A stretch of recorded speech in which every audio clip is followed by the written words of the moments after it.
Chandail et Chignon, le podcast des médiathèques de Saint-Médard-en-Val. Je m'appelle Julie Pérez, je suis guide conférencière depuis 2016 et j'ai une petite structure qui s'appelle Bordeaux Détour, D-E-T-O-U-R-S, comme un détour mais au pluriel. Vous pouvez me retrouver sur Facebook et sur Instagram surtout. Et donc je propose des visites guidées sur des thématiques en lien avec l'actualité et avec un angle souvent engagé où donc on parcourt la ville à vélo et où on interroge l'histoire ou plutôt l'actualité à l'aune de l'histoire. Donc il y a des circuits autour des féminismes, du Bordeaux décolonial, des révoltes, de la gentrification. La prochaine d'ailleurs c'est sur la gentrification le matin et l'histoire des femmes soignantes l'après-midi. Écoute, c'est Chandail et Chignon. Julie Pérez est guide conférencière. Elle parle de son métier. Avant de l'écouter, voici une annonce de notre partenaire et sponsor. Promenons-nous dans les bois, un jeu éducatif pour toute la famille. Promène-toi dans les bois et amuse-toi à reconnaître les plantes, retrouve le nom des arbres, laisse-toi surprendre par les animaux de la forêt et surtout, évite les balles perdues. Promenons-nous dans les bois, la forêt comme si tu y étais. Ça sent le sapin. Promenons-nous dans les bois, un jeu nature et détonation. 3 choses que vous aimez, 3 choses que vous n'aimez pas. Alors, ce que j'aime, le chocolat, la musique, la politique. Ce que j'aime pas, les fascistes, la pluie. Je suis pas difficile en fait. La mauvaise foi, allez. C'est quoi une guide conférencière ? C'est un métier à cheval sur le monde du tourisme et de la culture qui est protégé par un titre professionnel qui s'appelle la carte de guide conférencier qui s'obtient maintenant après une licence professionnelle et nous permet d'exercer le métier de guide conférencier qui consiste à organiser des visites guidées. Mais la petite subtilité, c'est que cette profession n'est réglementée que quand les guides conférenciers agissent dans le cadre d'une visite de musée ou d'un monument historique. Quand il s'agit de visites guidées pédestres urbaines en ville, alors là, il n'y a plus de réglementation en vigueur et n'importe qui peut guider en ville. Donc la carte n'est obligatoire que dans les monuments historiques et les musées. Donc c'est un métier qui est difficile à exercer puisqu'il est aujourd'hui extrêmement en proie à la concurrence de l'ubérisation et il y a énormément de plateformes qui proposent souvent à des étudiants, et souvent des étudiants en langue, de devenir des guides free tour. Donc les tours sont gratuits en plus de ça, ce qui du coup précarise énormément le métier. Et c'est beaucoup pour l'instant la clientèle espagnole mais un peu la clientèle anglaise qui va sur ce marché-là. Ça c'est pour l'aspect technique réglementaire. Statut, on est souvent des indépendants en auto-entreprise ou en entreprise et cœur de métier, avoir un bon bagage culturel et linguistique pour créer et animer en sous-traitance, c'est-à-dire à des entreprises ou en direct aux clients, des produits culturels de découverte touristique des territoires. Quelle formation, quel parcours pour... Alors, c'est une licence pro qui s'attrape au bout de la... Il faut déjà avoir fait 2 ans avant, dans n'importe quel parcours. En général, c'est préconisé quand même d'avoir fait de l'histoire de l'art, de la socio, de l'anthropo, ou en tout cas quelque chose qui peut déjà nourrir un peu intellectuellement au niveau de la culture générale. Et ensuite, c'est 1 an de licence pro, avec un stage obligatoire et un enseignement qui est à cheval entre une forme de mise à niveau culture générale, histoire de l'art, histoire, un peu littérature parfois, mais bon, ça dépend des formations, et mise en pratique, guidage, création de visites, pédagogie, exercice de langue, donc langue. Et donc c'est en 1 an. Et à terme, on a une carte professionnelle qui est délivrée par la préfecture, sous la tutelle du ministère de la Culture et du Tourisme. Qu'est-ce qui vous a donné envie de faire ce métier ? Moi, c'était pas une envie première ou primaire, c'était surtout le hasard. Quand je suis rentrée de mon année d'Erasmus, je donnais des cours d'anglais et quelqu'un m'a demandé de le former pour un anglais technique dans les vignobles parce qu'il organisait des wine tours, il était ancien maître de chai. Bon, en fait, il avait pas le temps d'apprendre l'anglais, donc il m'a fait monter dans son van et j'ai commencé à guider alors que moi j'y connaissais rien sur le vin. Donc voilà, lui il m'a formé un petit peu au rudiment et puis ensuite en même temps, ma sœur commençait une formation de vigneronne, donc en fait j'ai suivi un peu en différé sa formation via ses cours et puis tous les échanges qu'on a pu avoir. Aujourd'hui elle est vigneronne et donc du coup je me faisais des petits sous d'étudiante pendant mon master d'histoire de l'art en France en faisant des petits wine tours comme ça. Et puis après j'ai eu des déboires administratifs en fac qui ont fait que finalement je suis pas dirigée vers une thèse et donc après mon master d'histoire de l'art je suis allée passer cette licence pro de guide conférencier qui ma foi était une formalité et après donc je suis revenue à Bordeaux et j'ai commencé à exercer en indépendante en auto-entreprise. Vous avez des conseils pour quelqu'un qui voudrait faire la même chose ? Ne le faites pas. Alors, c'est un métier, comme je le disais, qui est finalement réglementé, mais faussement réglementé en fait. D'autant que dans la partie musée, il est en plus de ça, il est grignoté par sa gauche ou sa droite, je sais pas trop pour le coup, par toutes les filières de médiation. Ce qui fait que c'est difficile aussi pour les guides d'avoir accès à des postes de médiateur ou de guide en musée. Au final, il y a une grosse offre dans le tourisme extrêmement massifié, ou alors une forme de tourisme événementiel très incentive, très d'accompagnement pro, séminaire, qu'il faut aimer. Moi, c'est pas forcément le genre de public avec lesquels je m'amuse le plus. Donc il y a pas mal de concurrence et surtout, la majeure partie des statuts, à moins d'être dans des niches, par exemple le no-tourisme en château, tu vas être salarié. T'auras peut-être pas un CDI, mais t'auras ton CDD saisonnier. Certaines institutions culturelles, tu peux réussir à avoir du salariat. Mais en général, c'est quand même souvent de la prestation de service parce que c'est quand même encore, pour le Bordelais en tout cas, un métier qui est soumis à une forme de saisonnalité. Et donc il y a très peu d'entreprises qui internalisent ce genre de poste, très peu d'agences ou très peu de professionnels du tourisme. Et donc c'est difficile de trouver des contrats. Et alors des CDI, n'en parlons même pas. Et donc du coup, c'est souvent de la prestation de service. Et comme de fait, il y a très peu de cadres contractuels qui t'unissent aux clients et que le monde du tourisme est avant tout une industrie et un milieu quand même extrêmement concurrentiel et très un peu vorace quand même sur les prix, sur les politiques tarifaires, et bien chaque année ton chiffre d'affaires n'était pas garanti puisque chaque année il faut aller au combat pour fortifier, assurer, fidéliser ton portefeuille de clients et de fait il n'est pas censé y avoir de relation de hiérarchie mais c'est quand même eux les donneurs d'ordre. Ça génère une forme d'autocensure, en tout cas une forme d'adaptation au champ de ce tourisme-là qui fait qu'il ne faut pas non plus trop sortir des cadres de ce qu'on te demande. C'est une forme de tourisme parfois qui peut être un peu lissée. Voilà. C'est pas du tout sexy cette partie-là.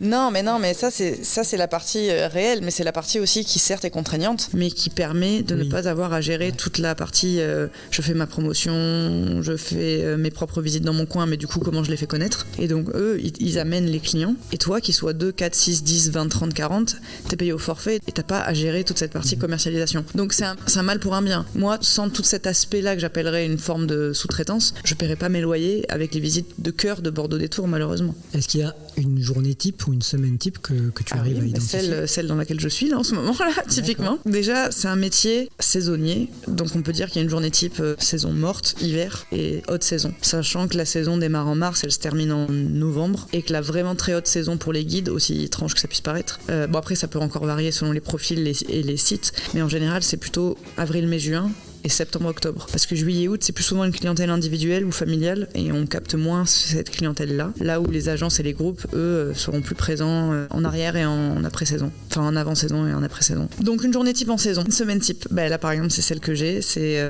c'est pas une semaine, c'est 10 jours, mais c'est 11 jours, 14 prestations. Donc là, ça enchaîne. Donc 14 visites, c'est ça? Ouais, 14 prestations. Que ce soit de la visite, que ce soit de l'accompagnement, que ce soit une conférence. Donc 14 prestations qui peuvent aller de la plus courte 2 heures à la plus longue 13 heures. Et qui ne prennent pas en compte le temps de préparation. Il en nécessite toujours, même ne serait-ce que relire la fiche, même ne serait-ce que 20 minutes avant. Parfois ça peut être plus long, parfois il faut vraiment reprendre un peu plus longuement, voire parfois si c'est une demande originale et que tu n'as encore jamais réellement eu à te confronter à cette demande, ce circuit, c'est de la création. Parce qu'on peut vous demander par exemple sur commande une visite de Bordeaux sur la thématique des scarabées? Alors, quand tu travailles avec une agence, en général, nous on a un site associatif qui nous regroupe selon nos spécialités, mais oui, une agence peut très bien te demander tel jour j'ai besoin d'aller à tel endroit, est-ce que vous pouvez me faire un truc? Et si toi tu sens que c'est possible et dans tes cordes, tu peux dire oui, mais ça peut inclure de faire une charrette de 2 jours complète à bosser 12 heures par jour parce qu'il faut réunir le maximum d'informations, libre à chacun d'accepter ou pas. Libre de dire non cette fois-ci, mais hop, tu le mets dans un coin, tu sais que potentiellement il y a de la demande sur cette thématique, donc tu vas bosser cette thématique et la proposer la saison prochaine. Mais oui, moi ça m'arrive de prendre des guidages en saison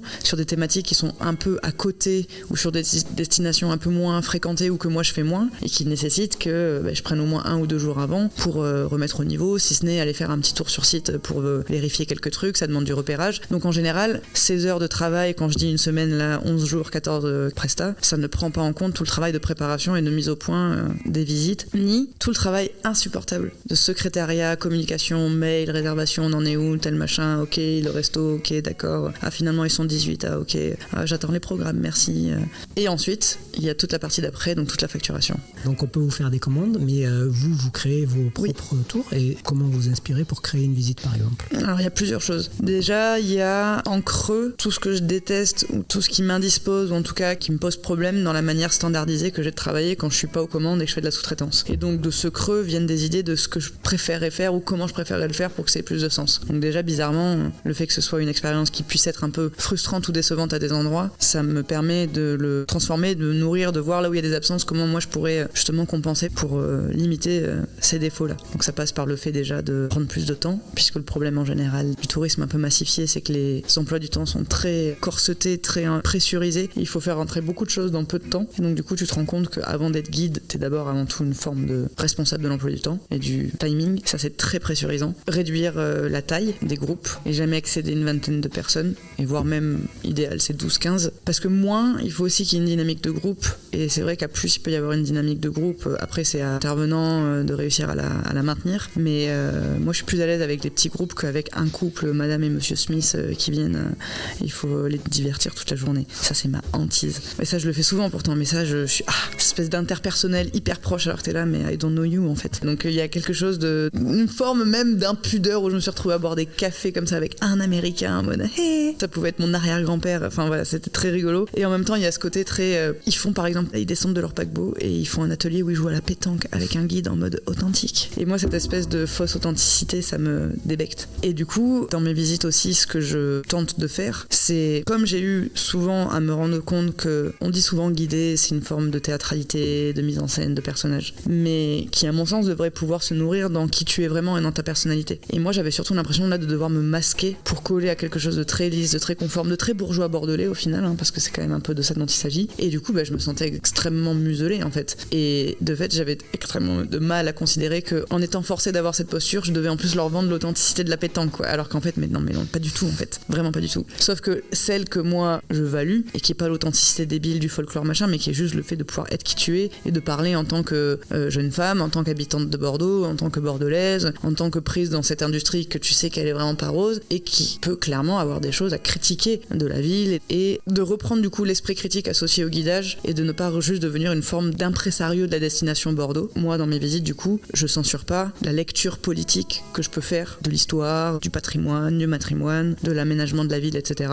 Et voire même plus que de pas de fait le masquer, j'en ai clairement fait en fait l'identité forte des visites. Besoin de redonner aussi un sens plus en contact aussi peut-être avec les sciences sociales, parce que le tourisme, tel qu'on nous demande parfois un peu de le raconter, le patrimoine dans le tourisme, c'est souvent très dépolitisé, souvent très peu situé et souvent très peu nourri et digéré après bien sûr par les savoirs académiques récents. Et donc on tombe parfois dans une vulgarisation qui peut vraiment être très proche d'un affaiblissement en fait de la transmission. Donc c'est aussi pour ça que moi je privilégie des formats qui sont plus longs, qui durent à peu près en général 3 heures à vélo, avec le vélo pour couper les temps de parole, mais parce que derrière ça laisse le temps de dérouler des choses que tu peux pas dérouler en une visite de 1 heure. Si tu veux en plus laisser aux gens le loisir de s'acclimater au groupe pour se sentir à l'aise pour ensuite intervenir, et c'est pareil, ça prend plus de temps. Si tu débites sans demander rien à personne, ça ira toujours plus vite que si tu essaies de générer des interactions. D'où la nécessité de formats un peu plus longs pour avoir le temps de réellement entrer dans les choses. Donc ça, c'était les principales, on va dire, préoccupations qui m'ont amené à créer mes visites, plus le vélo pour côté merde, c'est chiant, à Bordeaux, les choses dont je veux parler, comme elles sont pas du tout valorisées, elles sont très loin les unes des autres, il n'y a pas de cohérence, donc c'est loin, donc ça rajoute encore la contrainte de déplacement horaire, etc.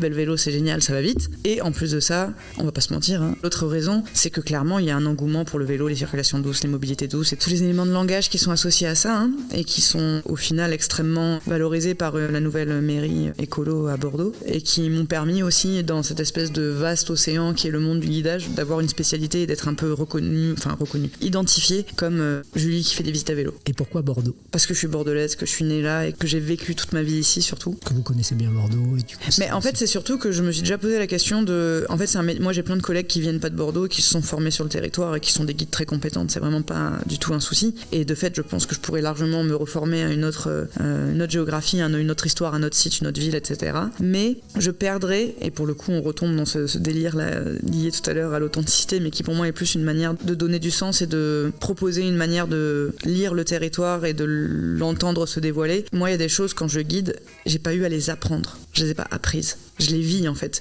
Je les vis, je les ai vécues, je les ai vues se transformer, je les ai vues évoluer et j'ai une mémoire personnelle qui redouble tous les savoirs que je peux engranger, engendrer et qui forcément mettent un filtre sur la manière que je vais avoir de guider. Et cette attache, cet ancrage au territoire, je l'aurai jamais si demain je m'en vais gentrifier Marseille. Mais voilà, j'aurai jamais cet ancrage dans le territoire que Bordeaux me permet. Puis ma famille est là aussi, donc j'ai aussi tous les récits aussi des générations de ma mère, de ma grand-mère, de mes grands-parents aussi paternels. Donc c'est vrai que par rapport au lien au territoire, il y a quelque chose de l'ordre de l'affectif et de la manière de se connecter au lieu qui me manquerait. Après, ça veut pas dire que je le ferai pas un jour ou que je pourrais pas le faire différemment. Je prendrai en tout cas une accroche qui fait que ça garde un lien avec une certaine conception de l'espace urbain en tout cas. Chandail. Chignon, Chandail et Chignon. le podcast Le podcast. des médiathèques de Saint-Médard-en-Jalles. Ouh là là. Parmi vos visites thématiques de Bordeaux à vélo, est-ce qu'il y en a que vous préférez, lesquelles ? Bon, mais bien sûr, il y a les visites féministes, notamment celle que j'ai la plus pratiquée pendant des années, depuis 2019 jusqu'à, je la fais encore, mais je la fais moins, parce qu'elle m'a permis de rencontrer des centaines de personnes différentes, et notamment souvent des groupes de femmes, parce qu'elle m'a finalement permis en fait de me trouver dans le format que je voulais mettre en place, dans le rythme d'échange, les niveaux de lecture, les grilles d'interprétation, la manière de faire dialoguer l'événement historique, le personnage, le contexte historique, le champ culturel de l'époque et ensuite des concepts et de voir comment les concepts traversaient, circulaient entre aujourd'hui et hier et comment certaines problématiques étaient encore actuelles et donc en l'occurrence là, il s'agissait de voir où on en était sur certains enjeux féministes. Donc celle-là elle m'a beaucoup plu parce qu'en fait je me suis formée dessus à cette nouvelle manière de guider. Il est évident que je guide toujours un peu comme ça même quand je suis avec mes groupes d'Américains ou mes groupes de 3e âge parce que je guide comme ça et que je veux pas me dire si tout est massifié dans ce qu'ils auront de leur voyage, au moins ma visite elle le sera pas et elle sera quand on dit oui il faut s'adapter à ces publics, souvent il y a des fois j'entends un peu il faut pas trop forcer Mumule quand t'as l'impression qu'en face ça répond pas, mais j'ai souvent remarqué que c'était pas tant le contenu qui pêchait que la forme et la manière de médier, et du coup si en fait je réussis à donner suffisamment d'énergie, d'humour, etc., même les moments les plus accrochés on va dire de l'argumentation, etc., mais ça passe. Mais c'est vrai que là par contre ce format était quand même nettement plus exigeant parce que comme thématique ça t'oblige à aller beaucoup plus loin dans le même sujet et donc à être plus précise sur les connaissances. Puis peut-être avec un public plus connaisseur aussi. Oui. Exactement. Plus connaisseur, toujours très bienveillant. Et plus connaisseur, et en général plus connaisseur, du coup, c'est à la fois génial parce que ça permet de soulever des questions qui vont faire aller plus loin la visite, moi qui vont me permettre de réaiguiller des trucs. Et en même temps plus connaisseur, donc déjà formé à certains concepts, déjà formé à certaines bases, et donc avec une écoute beaucoup plus fluide. Et par ailleurs, je n'ai jamais eu de masculinistes infiltrés ou de personnes malveillantes qui viendraient troller la visite sciemment. J'ai eu une fois un groupe de 3e âge d'un village dans le Médoc qui m'avait pris déjà des visites et du coup la dame elle avait vu l'histoire des femmes, elle avait trouvé ça bien et elle avait dit on va le faire. Je crois qu'elle avait vu femme et histoire, elle avait pas vu féminisme et donc j'avais pris des pincettes, j'avais prévenu, j'avais fait la visite, j'avais essayé de l'adapter quand même un peu à ce public que de couples d'une 70aine d'années. Ça a été un peu compliqué, du genre non mais moi aussi je fais la vaisselle, Monique elle a pas à se plaindre hein. Voilà, puis vous avez pas parlé du frère de Rosa Bonheur, il a été important dans sa carrière hein. Enfin bon voilà, mais voire même presque un moment avec une forme de véhémence de la part de ces messieurs, mais pas mal des dames qui n'en pensaient pas moins derrière et d'autres qui étaient au contraire super solidaires et bon, en tout cas n'empêche qu'ils m'ont jamais repris de visite. Donc voilà. Et là je me suis dit ok, c'est quand même pas dans cette forme là accessible à tout le monde et en même temps tant pis, mais c'est vrai que tant mieux, voilà, c'est ça que je veux dire, tant mieux, mais tant pis si mais c'est aussi toujours le problème un peu de la vulgarisation et de la médiation, c'est que ça s'adresse souvent rarement aux personnes à qui on voudrait alerter de ces sujets, et c'est souvent déjà des gens très informés, voire surinformés, qui vont profiter à ce genre de contenu. Et celle que j'aime beaucoup faire aussi, c'est la visite des coloniales, même si celle-ci, elle est extrêmement délicate. Donc les Bordelais, les métropolitains et métropolitaines bordelaises en général connaissent Carfa Diallo, Mémoire et Partage, qui est une association historique sur Bordeaux, qui date des années 90 et qui a vraiment porté de manière extrêmement énergique et très engagée politiquement la question de la mémoire négrière et esclavagiste de Bordeaux et de la question de politiquement que doit faire Bordeaux pour se positionner vis-à-vis de ça. Quelle forme de réparation, symbolique, mémorielle, pécuniaire. Donc Carfa Diallo, qui parfois est qualifié par les sociologues d'entrepreneur mémoriel, a très vite occupé une place assez radicale, plutôt tirée vers la gauche, plutôt assez décoloniale et assez dans l'invective vis-à-vis des pouvoirs publics, même si lui, l'association en général, n'a jamais renoncé, voire même a très vite intégré le parcours institutionnel et a très vite décidé de se positionner comme un interlocuteur des pouvoirs publics. Donc voilà, acteur institutionnel associatif extrêmement important, dont j'ai suivi quelques visites sur le Bordeaux négrier. Personnalité très atypique qui par ailleurs peut générer un peu des critiques aussi, voilà, c'est un personnage comme on dit. Et moi quand je travaillais pour une compagnie fluviale à Bordeaux, j'avais une partie de mon discours qui portait sur l'esclavage et sur le Bordeaux sucrier quand on arrivait à proximité de la place de la Bourse. Et puis je suis historienne de formation, pour moi tu peux pas parler du décorum 18e de Bordeaux et de tout l'enrichissement qui a permis l'embellissement de la ville à cette époque sans parler de la manne financière et de l'économie plantationnaire et sucrière qui, derrière, est ce par quoi la ville s'enrichit. Et à plusieurs reprises, j'ai eu des commentaires sur le site de mon employeur extrêmement répréhensibles par la loi.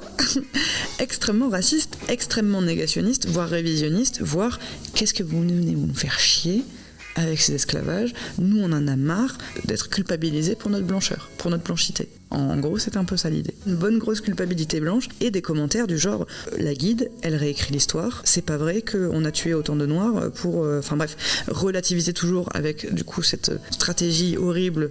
Oui, mais les Arabes aussi, bon bouc émissaire. Il n'y a pas que les blancs occidentaux qui ont fait de l'esclavage. Alors même qu'à la fin, ça m'avait tellement posé de problème avec mon employeur que j'avais été obligée de pitcher la partie devant lui. Telle que je faisais, la manière la plus radicale mais au sens propre du terme, c'est-à-dire celle qui ramenait le plus aux racines du problème et qui, à mon sens, c'était la mieux articulée en fait, c'est ça important. Et la plus, on va dire, soft. Et lui-même de dire, ah bah oui, non mais c'est bon, les deux, ça passe. Je dis, ah bah oui, nouille. Tu m'as pas pris ici pour faire de la com, tu m'as pris là pour... Enfin, en gros, excuse-moi, mais la caution historique, c'est moi. C'est pas Germaine ou Jean-Louis qui se plaignent de je sais pas trop quoi, juste parce qu'en fait, ils sont racistes. Faut le dire, en fait. Et souvent, j'ai remarqué que ce qui passait pas, c'est pas tant de parler de ça à l'aune du 18e, parce que tu comprends, c'est il y a longtemps, mais c'est quand tu réaccroches à aujourd'hui et que tu dis, ah, mais quelles sont les séquelles de cette histoire ? Quelles sont les conséquences aujourd'hui ? Quelles sont les conséquences dans le racisme aujourd'hui, l'immigration, l'islamophobie, les discriminations, la mémoire vis-à-vis de ça ? Qui en tire profit ? Comment on l'articule ? Est-ce qu'on muséise ? Est-ce que quand on muséise, on euphémise pas ? Est-ce que c'est une manière de reconnaître, mais finalement derrière de ne pas réparer ? Enfin bref. Et quand je finissais sur ça, c'était une forme d'ouverture-conclusion. Là, ça les attaquait un peu plus, parce que là, ça les met en leur responsabilité. Enfin, ça engage leur responsabilité de moi, comment je me situe dans cette histoire-là, maintenant. Et pourtant, je disais, alors on n'est pas coupable, hein, on n'est évidemment pas responsable de ce qui s'est passé il y a 3 siècles, mais par contre, c'est notre responsabilité de comprendre et de savoir et de choisir quelle histoire on raconte par rapport à ça et quelles conséquences on tire de ça. Donc, je pouvais pas prendre plus de précautions. Et de fait, je me suis dit, ok, donc en fait, c'est clairement un problème. C'est clairement pas encore accepté par tout le monde. Et là, j'étais dans un bateau où je faisais, je sais pas moi, peut-être entre 100 et 200 personnes par jour, tous les jours, pendant des mois. Donc, une forme de... Alors, c'est pas de la sociologie quantitative, hein, mais au final, j'ai vu passer quand même beaucoup de gens. Les personnes qui se plaignaient, au fond de l'entonnoir, qui sont que celles qui ont décidé de laisser un message, ça devait être quoi ? 0,5%, 0,3%. Par contre, les commentaires ultra valorisants de « Ah, c'est ouf, enfin, de raconter... » Enfin, les gens étaient extrêmement contents de ne pas être pris pour des bêtes et d'avoir accès à une vraie visite culturelle dans un format pour eux, ils s'attendaient à faire du bateau-mouche parisien, and on your right, and on your left. Et du coup, en fait, c'était extrêmement apprécié. Et d'ailleurs, le bateau désemplissait pas, ça marchait extrêmement bien. Mais par contre, au milieu de tout ça, de tous ces gens contents et plutôt heureux d'avoir accès à une forme de tourisme, mais qui ne fait pas l'économie, qu'on puisse un peu réfléchir, et t'inquiète, ton cerveau va pas surchauffer, tu peux siroter ton petit verre de rosé, être assis sur la terrasse du bateau, les doigts de pied en éventail, ça peut être cool, divertissant, rigolo. Apprendre des trucs, c'est pas fondamentalement chiant, ascétique, rébarbatif, sévère, et donc ça en était la preuve que ça a marché. Du coup, je me suis dit, il faut vraiment là que je profite de ce moment-là pour me dire, il y a une histoire décoloniale à raconter, avec la question de savoir que je suis quand même blanche. Et donc, je suis forcément située. Après, il y a la question aussi à Bordeaux, qui est celle de qu'est-ce que ce rapport avec les Antilles, parce que Bordeaux avait beaucoup d'esclaves aux Antilles, qu'est-ce que le rapport avec les Antilles et les allées et venues d'anciens Africains esclavisés, noirs, métis en métropole, et toute la créolité et le métissage qui est né de ces échanges, qu'est-ce que ça a fait à Bordeaux ? Comment Bordeaux a-t-elle aussi, en plus d'être une ville négrière et esclavagiste, a-t-elle aussi été une ville créole ? Et donc voilà, donc sur le métissage, la créolité, et de pouvoir aussi parler de cette question de l'esclavage, de la colonisation, de la descendance, de la mémoire, de la responsabilité, de pouvoir descendre aussi un peu d'une échelle et interroger aussi la place des Blancs, notamment parce que la majeure partie des personnes qui viennent à cette visite-là, c'est des Blancs. Je l'ai fait une fois pour des élèves, et qui étaient tous issus, c'était des lycéens, c'était que des mecs, c'était un lycée pro, ils étaient tous quasiment, à 85% issus de l'immigration. Et ben voilà, autant te dire que quand j'ai fait la visite, je l'ai pas faite de la même manière, et j'arrêtais pas de m'interroger sur ok, comment je parle, comment je le dis, comment je les fais interagir, comment je les laisse parler en fait au final, comment eux ils vont m'aiguiller avec ce qu'ils savent déjà. Je dois la refaire cette visite, donc le Bordeaux décolonial, à travers une galerie de portraits d'afro-descendants et d'afro-descendantes qui ont vécu sur la métropole bordelaise entre le 18e et le 19e, mais cette fois à des jeunes en parcours de migration, genre Lourdes, Trigard, trigger warning comme on dit, et j'en parlais avec la prof éducatrice, j'en disais moi je sais pas, on va raconter des trucs quand même qui vont être un peu lourds en termes de violence et de maltraitance. Vérifie qu'il n'y en ait pas un ou deux qui n'ait pas été victime d'esclavage pendant son parcours, sa déportation, parce qu'on sait à quel point les parcours de migrants peuvent être très violents et que en fait l'esclavage c'est une réalité moderne encore aujourd'hui. Donc voilà, donc là je dois retravailler ce circuit pour le préparer avec des enseignants. C'est pas un circuit qui se délivre n'importe comment, même quand je suis avec les publics les plus a priori alliés, je suis toujours en perpétuelle précaution et non pas d'autocensure de moi-même ou d'un racisme internalisé dont j'aurais peur qu'il échappe, parce qu'on sait tous qu'on le porte aussi en nous, on est socialisé avec ça, mais de trouver le mot juste, être suffisamment dans la nuance, parce que c'est très très compliqué. C'est très compliqué et évidemment une visite de 3 heures, aussi riche et dans l'échange soit-elle, ne pourra jamais être exhaustive et balayer l'ampleur de la complexité de la question. Bibliothécaire, spécialiste en rien, Ou presque. intéressé partout. Plus ou moins. Chandail et Chignon, le podcast vraiment très intéressant. Hallucinant. C'est possible ça ?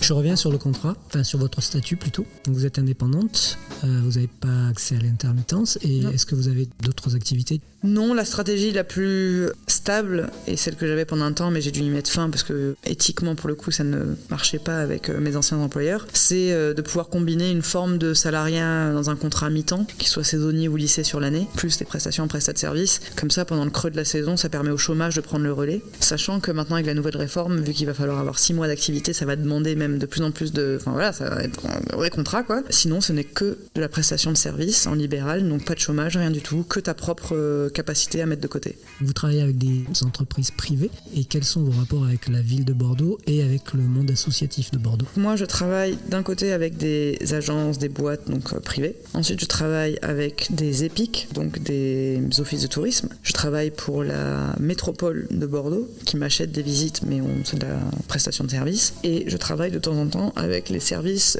du patrimoine et de la délégation de l'action culturelle de la ville de Bordeaux pour les journées du patrimoine. Et je travaille avec les associations qui m'achètent des visites, qu'elles soient issues du scolaire, du périscolaire, de l'animation, un peu du monde du vélo et de l'associatif culturel un peu. Ou alors moi je suis moi-même médiatrice chez Médusine, qui est une association qui promeut la visibilité des femmes, notamment dans les musiques actuelles plutôt issues du rap. Et je suis en charge de développer leur pôle médiation, que ce soit action socio-culturelle et médiation en lien avec la valorisation du matrimoine. Donc je fais aussi des interventions dans des collèges, dans des lycées, autour de l'égalité. Comment vous gérez votre propre communication ? Alors ça, c'est vraiment la partie que j'exècre le plus, qui me débecte le plus. C'est tout ce qui est communication, réseaux sociaux, faire les trucs, machin, billetterie. Même franchement, l'admin, la compta, les déclats, même ça, je préfère. Ah non, en fait, le problème, et c'est pour ça qu'on crachait sur le tourisme un peu massifié des agences, mais en vrai, pour l'instant, mon revenu alimentaire, il vient de là. Donc j'ai intérêt, moi aussi, à faire en sorte que ce soit le plus bien fait, pour que même si les acteurs en présence me permettent pas de mettre le sens que moi je voudrais y mettre, dans l'espace qui m'est imparti, moi je fais au mieux comme je peux. C'était quoi déjà la question ? Ah oui, la communication. Et bah du coup j'ai un Insta, je fais quelques médias qui m'ont permis d'avoir un peu de visibilité, je fais quelques stories, en fait j'essaie de me mettre en taupe et de déléguer, genre un partenariat avec les maisons éco-citoyennes, vous avez pas mal de gens qui suivent, vous allez faire tout ça, hein. Oui, vous faites un événement Facebook, vous vous mettez en coordination, oui c'est ça, on fait ça. Ce qui marche le mieux pour moi, c'est pas les réseaux, c'est la newsletter. Je récupère les mails de mes participants à la fin des visites et en général je leur envoie une bibliographie, un fichier qui récapitule un peu différentes ressources par rapport à ce qu'on a pu voir pendant la visite. Et du coup, c'est le petit prétexte pour avoir leur mail, et comme ça, après, derrière, je peux leur envoyer. Alors, je spamme pas, je fais une fois tous les 2 mois à peu près une newsletter qui comprend les liens des billetteries des prochaines visites que je propose. Et donc, après, je repartage sur Facebook, sur Insta. Et là, maintenant que j'ai intégré cette nouvelle association, ce collectif Médusine, je pense qu'elles aussi vont pouvoir un peu m'aider à élargir ma cible. Et moi-même, je pense que je peux avoir une forme d'audience auprès de leur public à elles, qui est aussi quand même notamment assez féminin. Il y a un vrai engagement, on le voit, dans les prestations qui vous sont demandées. Ah oui. Enfin, moi, dans tous les cas, comme je le disais, je ma manière de guider, c'est ma manière de guider, et même si elle est enrichie plus dans mes visites où je suis autonome, parce que je sais que personne ne peut censurer ce que je dis, parce que c'est moi la donneuse d'ordre, entre guillemets, c'est comme ça qu'on dit dans le jargon. Quand au contraire, je suis pas du tout en responsabilité de rien du tout, je fais à peu près les mêmes visites, si ce n'est que peut-être j'engage un peu moins de personnel, au niveau notamment des comparaisons ou de mon opinion, etc. Et surtout, ça peut m'arriver de moins amener certaines choses si je le sens pas, ou tout simplement parce qu'à un moment, c'est un plus, donc ce plus, je peux décider de ne pas le mettre. Surtout si je vois que le groupe, si je sens pas le groupe. Mais par contre, si on me pose une question, là, je réponds librement. J'ai aussi remarqué quelque chose, c'est que clairement, faire une visite en débitant sans que personne ne te demande rien, c'est rapide. Et c'est pas fatigant. Faire une visite en essayant de la personnaliser au maximum, d'interagir avec les gens, de susciter leurs commentaires, donc les mettre à l'aise, donc leur tirer les verres du nez, etc. Tout ça, en fait, est beaucoup plus énergivore. Quand je travaille pour des agences où je sais que c'est corseté, qu'elles n'aiment pas les prises d'initiative, qu'elles sont très jugeantes, je vais pas trop forcer sur l'aspect plus personnalisable. Je m'en tiendrai à quelque chose de très académique, très factuel, sourcé, avec de la donnée, mais je ferai moins cette architecture des faits qui font que derrière il y a un raisonnement. Déjà, je me préserve un peu quand je suis dans des grandes charrettes, et je sais que du coup on peut pas me reprocher d'avoir pris des partis. Le choix du vélo, donc vous l'avez dit, c'est pratique, mais est-ce qu'il y a aussi un petit côté écologique derrière ce choix-là ou pas du tout ? Oui, mais l'écologie du pauvre. Enfin, moi, c'est vraiment comme ça que je le perçois. Moi, j'ai pas le permis, j'ai pas de voiture, je prends tout le temps les transports en commun. Mon vélo, c'est l'extension de mon corps. Je suis tout le temps fourrée sur mon vélo. Ça faisait sens, mais comme ça. Mais de la même manière que ça fait sens pour des pauvres de pas avoir une forte empreinte carbone. Et enfin, ça n'en est pas pour autant un mode de vie. Voilà. C'était plutôt une forme d'évidence. Et c'est vrai que je me méfie toujours un peu de ce greenwashing qu'il y a aussi autour de la promotion d'une forme de circulation douce, parce que maintenant, ils sont tous du coup à vélo électrique. Mais voilà, je voulais insister dessus parce qu'encore une fois, je suis pas dupe, et je sais qu'il y a de la visibilité, il y a de la subvention, il y a du soutien des pouvoirs publics à aller chercher en mettant ça en avant, et que de fait c'est vertueux. Mais ça me demande rien de l'être. Ça me demande ni effort, ni grand twist disruptif. C'est ma manière de vivre, c'est la continuité de ma manière de me déplacer à Bordeaux, et c'est quand même la manière la plus rapide de se déplacer en ville. Vous avez parlé de billetterie, est-ce qu'il y a aussi des visites gratuites ? Oui, alors elles sont pas gratuites, elles sont offertes. Et ça, c'est quand même une nuance qui est pas anodine. Les visites gratuites que je propose, elles sont offertes donc aux usagers et aux usagères par la maison éco-citoyenne, mais qui, elles, me payent. Donc c'est Bordeaux Métropole, via je ne sais pas lequel de vos impôts ou de l'argent de l'État, vous permet d'avoir accès à ce répertoire de visites gratuites, mais moi je suis payée. Que pensez-vous de ChatGPT ? ChatGPT. Alors, on a regardé avec un copain et j'ai écrit ChatGPT, raconte-moi une histoire de Bordeaux ou fais-moi visiter la ville. Bon, ben ça va si t'es employé dans un office de tourisme et que t'en as à ras le bol de créer, tu sais, cette espèce de langue touristique débile, mielleuse, voguer sur les berges de la Garonne, sur les flots marrons boueux du fleuve, tu vois, bref, horrible. Donc ça te le fait, mais ça te crée pas une visite. Pas encore en tout cas. Ça te crée même pas une mauvaise visite. C'est vraiment plus de l'ordre de la brochure touristique. Dernière question, les bibliothèques sont-elles un lieu de ressources pour vous ? J'y ai pensé quand on a passé le portail, mais à culpa à toutes les bibliothèques de France, je suis une très mauvaise usagère. Je ne rends jamais les livres. Je suis un cas perdu. Mais ça veut dire que vous empruntez ? Ah ouais, ça oui. Donc c'est super. Mais après, je paye des chèques au Trésor public de Bordeaux aussi. Bon, au moins les livres ils sont remboursés. Alors ça, c'est un truc de ouf. J'ai été une très bonne usagère de bibliothèque de fac, parce qu'à un moment, fallait aller au cours, donc fallait ramener les bouquins. Mais pour les bibliothèques municipales, je suis un enfer. Mais est-ce que vous servez des bibliothèques pour préparer vos visites, par exemple ? Ah oui, alors, deux choses. Bon, moi, on va pas se mentir, je fétichise vachement les livres. J'adore ces objets, je dépense beaucoup de... Enfin, voilà, il y a des fois, je me fais exprès de pas passer par certaines rues, comme ça je sais que j'achète pas de livres. D'autant qu'en plus, les livres, moi, c'est ma matière de travail. Et vous voulez pas que je fasse à vos livres de bibliothèque ce que je fais dans mes livres, moi. Vous voulez vraiment pas. Et du coup, le livre de bibliothèque, je peux pas trop le trifouiller, quoi. Et du coup, j'ai souvent tendance à acheter mes livres. En plus, alors, ça me sert parfois quand j'ai vraiment des grosses charrettes et j'ai besoin là d'une bibliographie très dense et très précise, et que quand même je vais pas me foutre 70 balles sur je ne sais quelle thématique que je réutiliserai pas forcément. Ouais, là j'y vais. Mais je vais pas emprunter. J'y vais poser mon derche, je m'assois, je prends les bouquins et je fais mon petit machin sur mon ordi. Et ensuite, s'il y en a vraiment un ou deux que j'ai trouvé clés, alors là je vais me les acheter, ou j'attends les bouquinistes, parce que je trouve quand même pas mal de vieux bouquins, ou de bouquins même pas vieux, sur l'histoire locale en bouquiniste, qui souvent sont plus édités. Et donc ça c'est précieux, parce que c'est des ressources qui deviennent un peu rares. Mais bon voilà, sinon mauvaise usagère de bibliothèque, mais pourtant j'adore les bouquins, et Et quand j'étais petite, j'en empruntais souvent. J'ai mes premiers albums de métal empruntés à la bibliothèque du Grand Parc. Ça n'avait pas de sens, mais voilà, mauvaise rendeuse de livres. Bon, mais super, c'était cool. Faire des photos, mais... Ah, trop bien.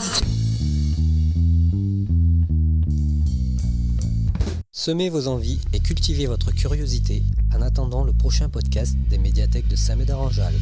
Abonne-toi. Chantal et Chignon.